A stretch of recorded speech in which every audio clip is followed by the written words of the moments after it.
चलिए आज हम करते हैं क्लास 9th मैथ्स का चैप्टर ट्राइंगल्स का एक्सरसाइज 7.1 का क्वेश्चन नंबर फर्स्ट।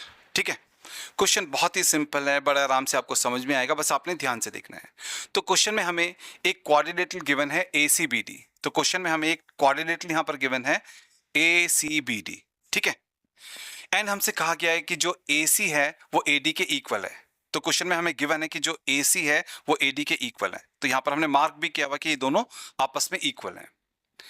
अब हमसे क्वेश्चन में आगे कहा गया है कि जो AB है वो एंगल A को बाइसेक्ट करता है। तो क्वेश्चन में हमसे कहा गया है कि जो ये AB है वो इस एंगल A को बाइसेक्ट करता है। इसका मतलब ये हुआ कि जो ये वाला एंगल होगा वो इस वाले एंगल के बराबर होगा। ठीक है, ये दोनों एंगल्स आपस में बराबर होंगे क्योंकि AB जो है वो एंगल A को बाइसेक्ट करता है। क्वेश्चन में हमने शो करना है कि जो ट्राइंगल ABC है वो ट्राइंगल ABD के कॉन्ग्रुएंट होगा, बिल्कुल एक जैसा होगा। तो क्वेश्चन में हमने शो करना है कि जो ट्राइंगल ABC है, ये वाला जो ट्राइंगल है वो इस वाले ट्राइंगल ABD के कॉन्ग्रुएंट होगा, बिल्कुल एक जैसा होगा। ये हमने प्रूव करना है। ठीक है, शो करना है।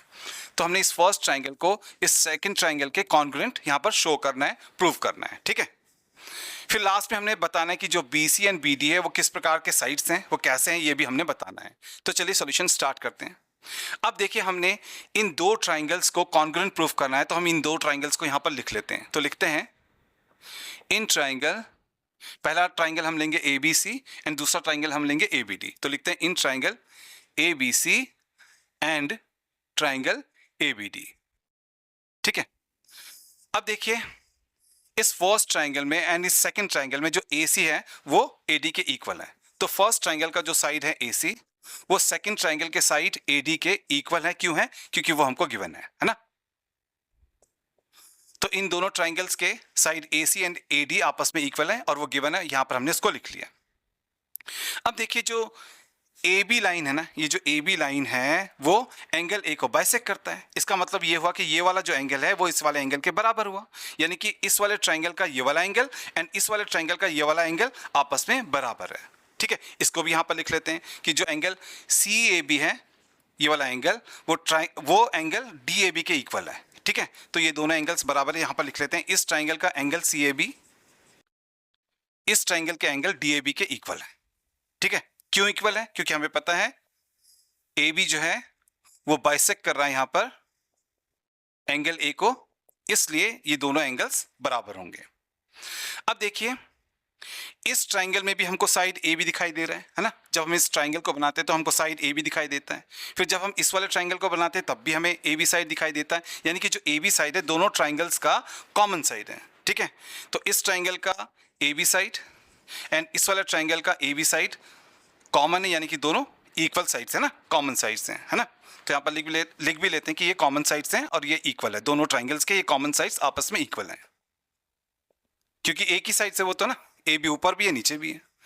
अब हमने देखा कि इस वाले ट्राइंगल का एंड इस वाले ट्राइंगल का पहले हमने साइड्स को बराबर प्रूफ किया, फिर हमने इस वाले ट्राइंगल और इस वाले ट्राइंगल के दोनों एंगल्स को बराबर प्रूफ किया।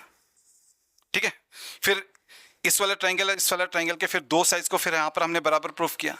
तो साइड एंगल साइड से ये दोनों ही ट्राइंगल्स आपस में कॉन्ग्रुएंट हो जाएंगे। आपने याद रखना है कि अगर दो ट्राइंगल्स के side angle sides corresponding sides corresponding angles फिर कॉरस्पॉन्डिंग साइड्स आपस में बराबर हो जाए तो दोनों ट्राइंगल्स क्या हो जाते हैं? कॉन्ग्रुएंट हो जाते हैं। इसलिए जो हमारा ट्राइंगल ABC है वो ट्राइंगल ABD के कॉन्ग्रुएंट होगा, यानी कि बिल्कुल एक जैसा होगा। ठीक है, तो यहां पर हमने प्रूव कर दिया कि दोनों ही ट्राइंगल्स, ये जो दोनों ट्राइंगल्स हैं, ये जो दोनों ट्राइंगल्स हैं ये आपस में कॉन्ग्रुएंट है। तो ये वाला पार्ट तो यहां पर सॉल्व हो गया। ठीक है, कैसे कॉन्ग्रुएंट हुए? बाय साइड एंगल साइड से ये कॉन्ग्रुएंट हुए। हाँ,